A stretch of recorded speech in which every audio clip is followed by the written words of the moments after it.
したなら見つけてあげよう君と僕の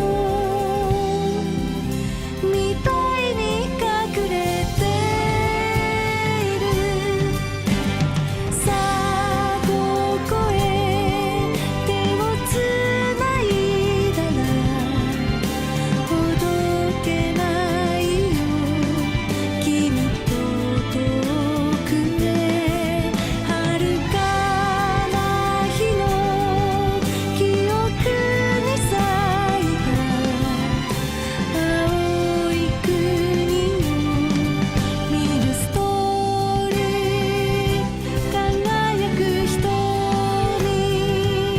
その歌声伝えよう I am here representing the Daring Company. I'm Ruz Ellington. My name is Kraft Lawrence.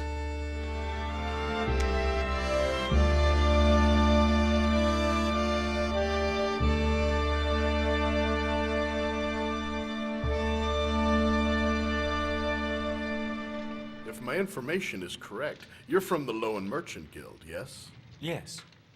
Lord Golden's from your guild has ensured that we have been treated most favorably since arriving here. I know the name, but I'm only a simple merchant. From the way you dress and carry yourself, I can tell you're just being modest. Especially when accompanied by such a noble young lady as your companion over there.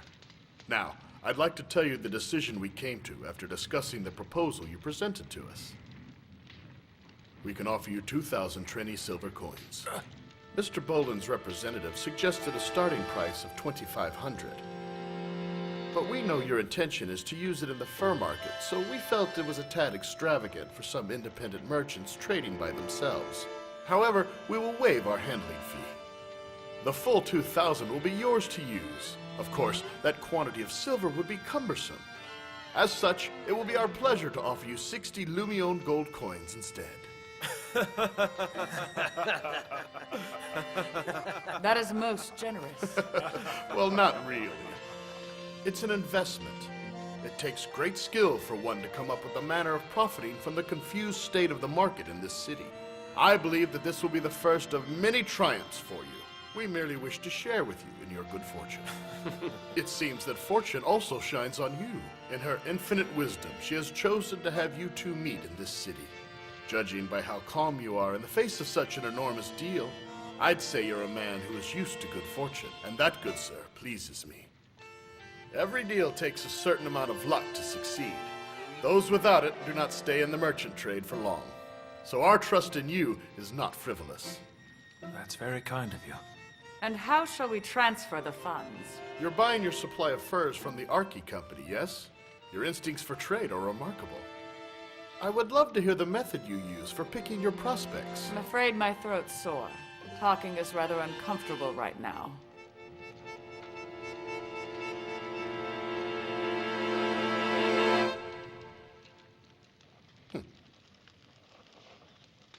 Well, Lawrence, Let me think.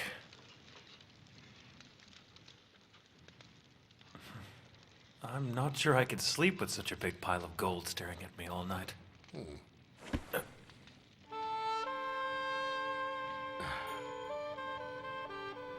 Large sums of money tend to inflate people's sense of importance. It may even make them more demanding, while continuing to give off an air of calm.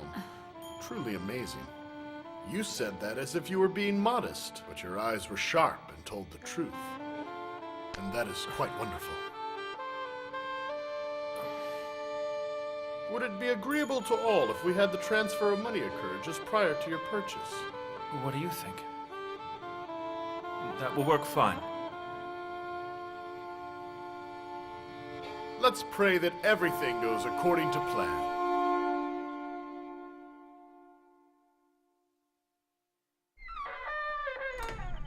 that man is intolerable. I've never dealt with someone like him before. He makes me feel like a pathetic little traitor in comparison. Do you really believe that? I do. If there are even a couple hundred silver coins on the line, for me, I can't fall asleep, but traders in his league don't even worry. That didn't stop you from holding your own with him. I'm not used to men of his class being spoken to like that. I'm sure he wasn't either. But now he knows not to underestimate a simple traveling merchant. You flatter me too much. Are you certain you're not the heir to some rich company owned by nobles? Only sometimes, in my dreams. You are too much. So, how did the two of you first meet? You had to know I was curious. I said I wouldn't ask, but too bad. I just can't help it. People ask me that all the time. It wouldn't surprise me if she came from a noble family that had fallen on hard times. Well, I'm pretty sure she was born in the north. When we met, she'd been living in a village of wheat farmers from the south for some time. I came through that way on business a while back, and I found her hiding in my cart one night. She asked if I would help her return to the north. For some reason, I said yes, and everything after has been complicated. Well, that sounds like the sweetest, most adorable story ever. Don't rub it in. If you start where it gets complicated, maybe then I'll listen. I bet that it's something you couldn't even confess to a priest. Our troubles would only scandalize a priest. That must have been some first meeting, judging by the clothes you bought her. Trust me, she would have bought them herself. Not that she really needs nice clothes, since from the looks of it, she'd do just fine without any of her clothes on at all. Take my advice and try to keep it down when you two are at the inn. Even when you pay to meet with someone, there's never any real guarantee it will be worth it. Give thanks for the day you met. The man who bought me was... the only word I can think of is pathetic. Well, now it's your turn. In the country I'm from, the wool trade is everything. He thought he could corner the wool futures market, so he dumped everything he had into it. Of course, he couldn't have guessed a royal decree would change the policy and clean him out. Then, on the same day that his bankruptcy was finalized, because he had more pride than any noble I'd met, he cut his own throat, killing himself. Well, at least he died with a little bit of honor.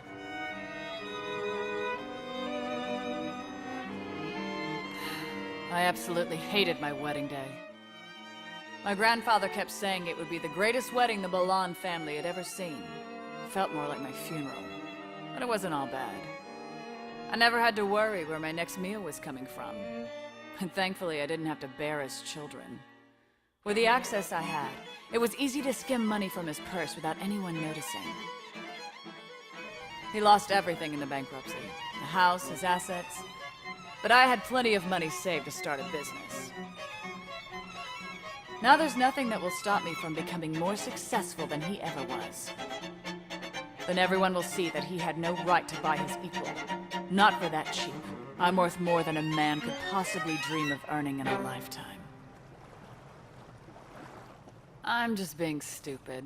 Forget I said anything. I like to remind myself where I came from. That way I can see where to go.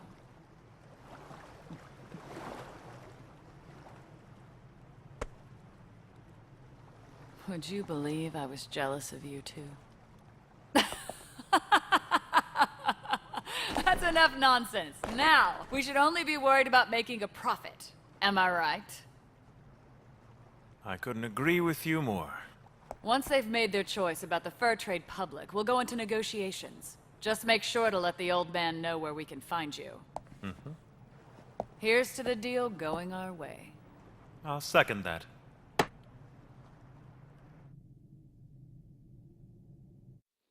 Please do not waste my time with such dithering ever again. You sat there quiet as a mouse. There was nothing else I could do but sit. Well, I was glad you were there. It helped me. Are you not going to ask me if her story was a fabrication? Not now. I understand why you feel the need to make all of the decisions by yourself, but that matters very little to me. It would be wise to rely on your partner a bit more. The thought of selling me off is becoming burdensome to you, is it not? I can only keep track of one thing at a time. All it takes is a little practice, and you can do anything. You should practice with me, yes? Putting my trust in you?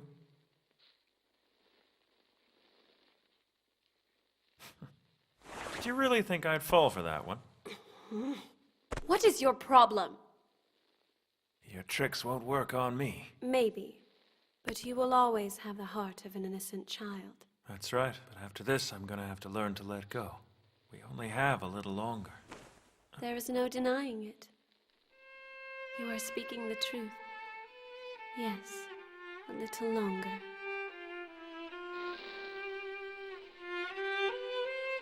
It is wonderful how time can bring such changes. Not long ago, you would be trembling if I were leaning against you like this.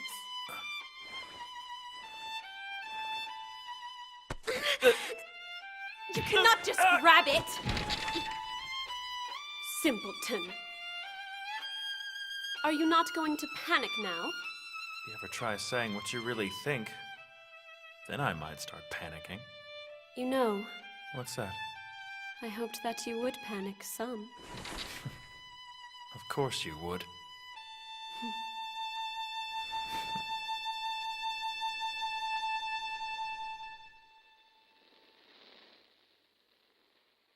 Our journey should end here. You think I jest, do you not? Of course I do. Well, this is far from a joke. I can't... I swore I would take you back to your hometown. That's the promise I made to you. You have taken me far enough along the way. But to end it, why? What happened? It is like your little fox said. Give thanks for the day you met. Very wise for a human female. I never want to stop giving thanks for the day we met. That is why parting here is the right thing to do. I don't ever want to stop being thankful for you, but I can't just let you leave like this. This journey with you has been a joy. Laughter and tears. You have learned to tolerate my sneaky ways and even my childish temper when we have quarreled. I never imagined I could have had such a rich experience after having been alone for so many years. My heart's wish is for us to continue like this forever. Then why? I have no fear of watching you grow old while I remain young. I'll even watch you on your deathbed. I am no stranger to death. But your heart is like that of an innocent child. It has always accepted everything about me without hesitation.